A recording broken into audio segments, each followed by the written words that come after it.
Donc je suis Anne-Solange Muys, je suis géographe de formation. J'ai commencé un cursus de géographie notamment à Brest, où je me suis spécialisée sur le domaine maritime et plus spécifiquement sur les îles, avant finalement de rejoindre le domaine urbain à travers un doctorat que j'ai fait sur les politiques publiques d'environnement, de développement durable appliquées au territoire.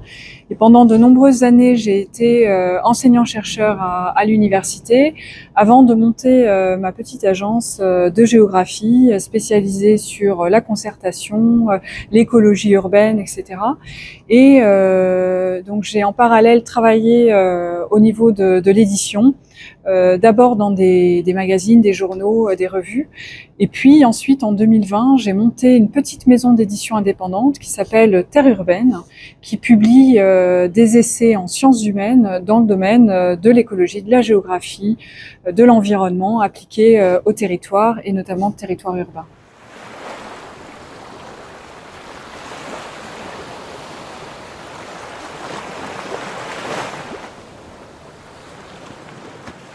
La géographie, c'est vraiment une nourriture pour moi pour créer, parce que ça me permet d'aller au contact des territoires, au contact des gens.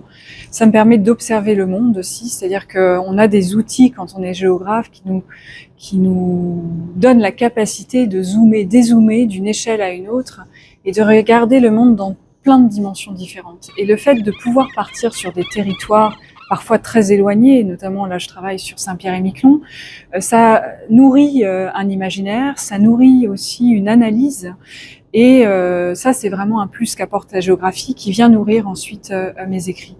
Et puis depuis que je suis géographe, j'ai toujours eu une passion qui est celle de comprendre comment on s'attache à une terre. On partage ce point commun avec les végétaux, avec les animaux, avec l'ensemble des êtres humains, c'est celui d'avoir un territoire. On a besoin d'un territoire pour vivre, pour s'épanouir, pour habiter.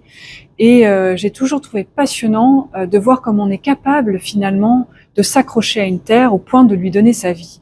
Et ça, c'est quelque chose que j'avais envie de traiter, notamment beaucoup dans ce roman. C'est cette relation de cette jeune fille à cette île qui devient pratiquement viscérale.